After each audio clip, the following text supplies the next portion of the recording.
whenever their rights are at threat, because they have broken every rule in the book. Thank you, Mr. Speaker. As I've set out and I maintain, we are continuing to support Mr. Taylor. If there is any evidence that that's come forward or that he's been charged because of his whistleblowing, we will urgently consider it. And if there is evidence that the process has not been followed, we will consider that. Kevin Holding, right? Thank you, Mr. Speaker. Interested in this case is partially the Vice Chair of the All-Party Group for whistleblowing.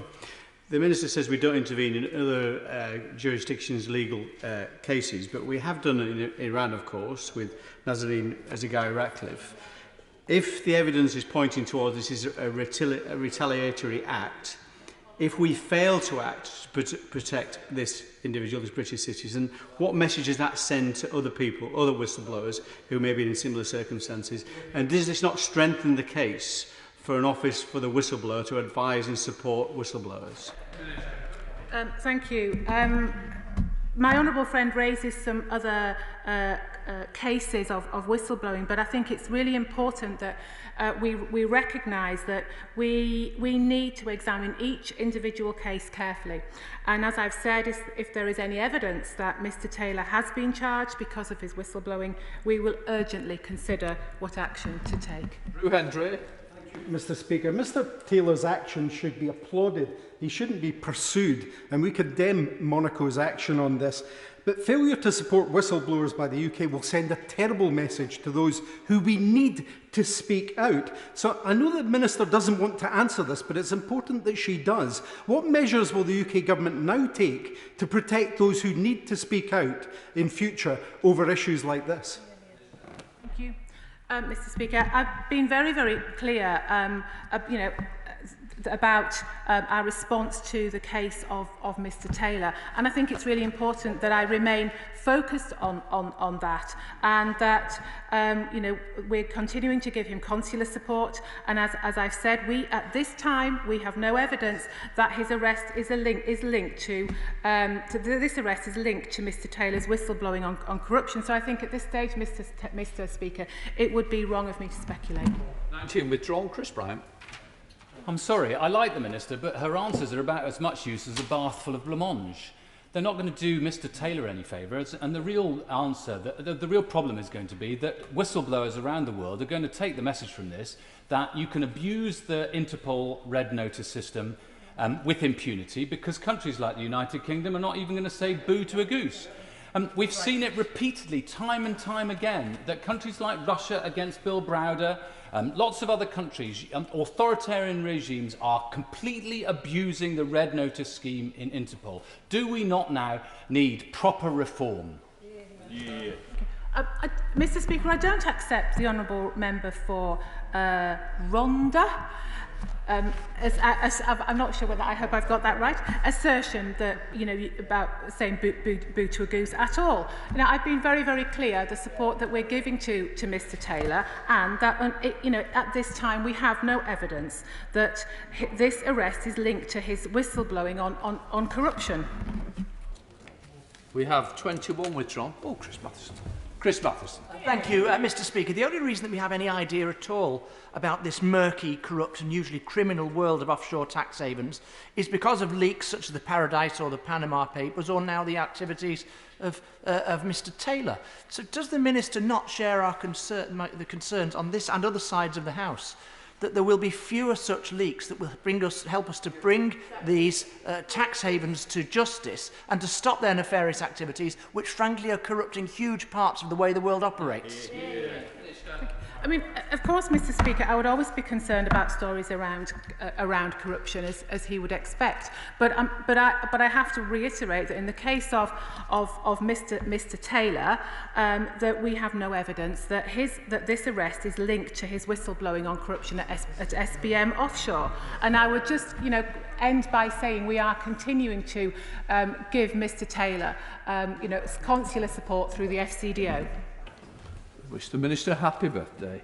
In order to allow the safe exit of honourable members participating in this item of business, safe arrival of those participating in the next, I'm suspending the House for 3 minutes. Order.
You switched on.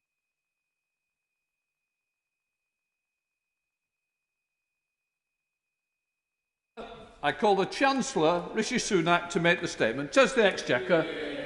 Thank you, Mr. Speaker. I'd like to take this opportunity to update the House on our plans for one of the UK's most productive and innovative sectors, financial services. Financial services will be essential to our economic recovery from coronavirus, creating jobs and growth right across our country. And as we leave the European Union and start a new chapter in the history of financial services in this country, we want to renew the UK's position as the world's preeminent financial centre. My honourable friend, the Economic Secretary, will lay the foundations later through the Financial Services Bill.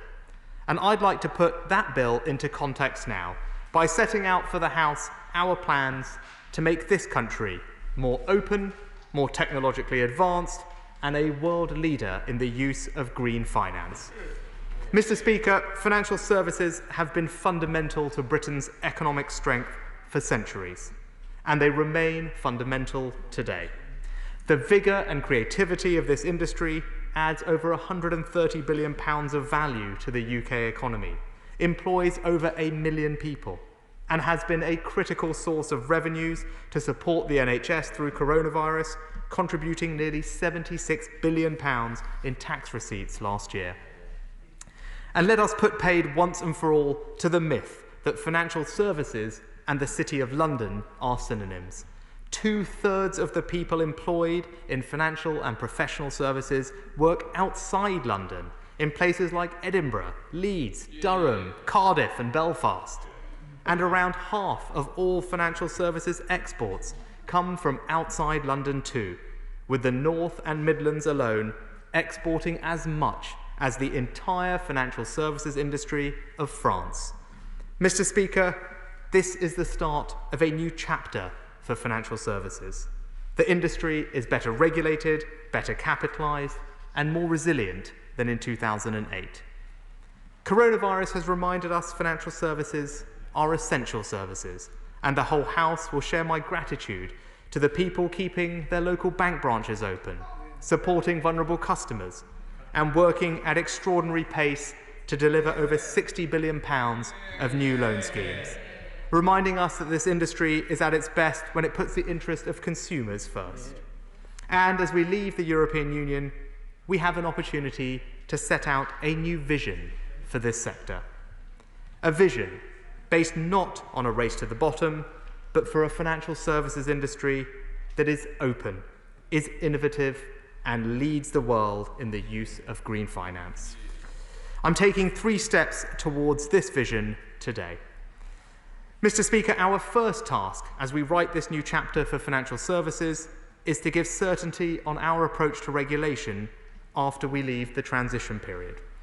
One of the central mechanisms for managing our cross-border financial services activity with the EU and beyond is equivalence. I remain firmly of the view that it is in both the UK and EU's interest to reach a comprehensive set of mutual decisions on equivalence. Throughout, our ambition has been to manage these cooperatively with the EU. But it is now clear that there are many areas where the EU is simply not prepared to even assess the UK. So we need to now decide on how best to proceed. Of course, we will always want a constructive and engaged relationship with the European Union. But after 4 years, I think it is time for us to move forward as a country and do what's right for the UK.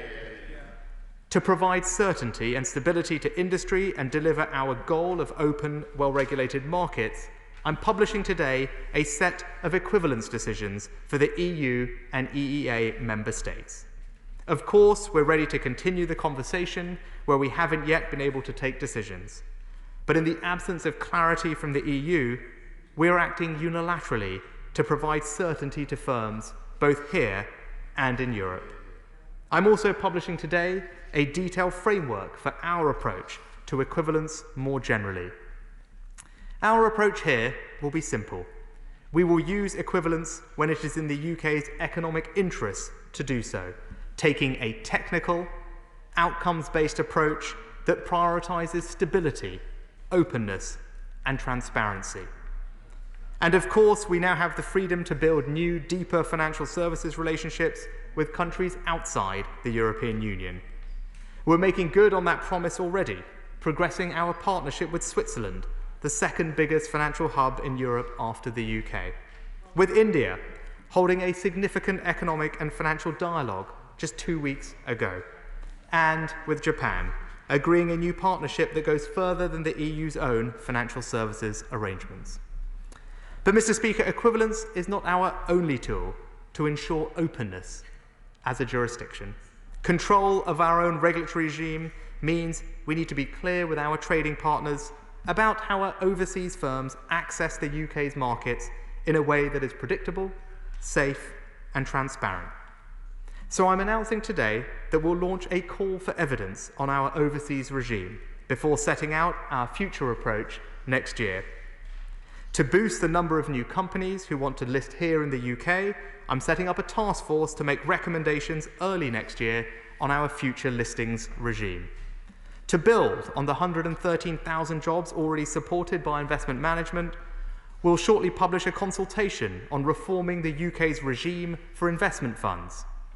To encourage UK pension funds to direct more of their £500 billion of capital towards our economic recovery, I'm committing today to the UK's first long-term asset fund being up and running within a year. And to make sure UK financial services exports to the EU remain competitive, we will treat those exports the same as we do for other countries. This means UK firms will be able to reclaim input VAT on financial services exports to the EU, support for British industry and jobs worth £800 million. Mr. Speaker, we're known in this country not just for our openness, but for our ingenuity and inventiveness too. So the second part of our new financial chapter for financial services will use technology to deliver better outcomes for consumers and businesses. So we are building on our existing strengths as a leading global destination to start, grow and invest in Fintech. And I look forward to welcoming Ron Khalifa's report in this important area. We're staying at the cutting edge of payments technologies, where we've just concluded the first stage of our payment landscapes review and will shortly publish new plans to support the sector. And by making sure our regulatory environment is ready to manage the far-reaching implications of technology on money itself. We'll publish a consultation shortly to make new forms of privately issued currency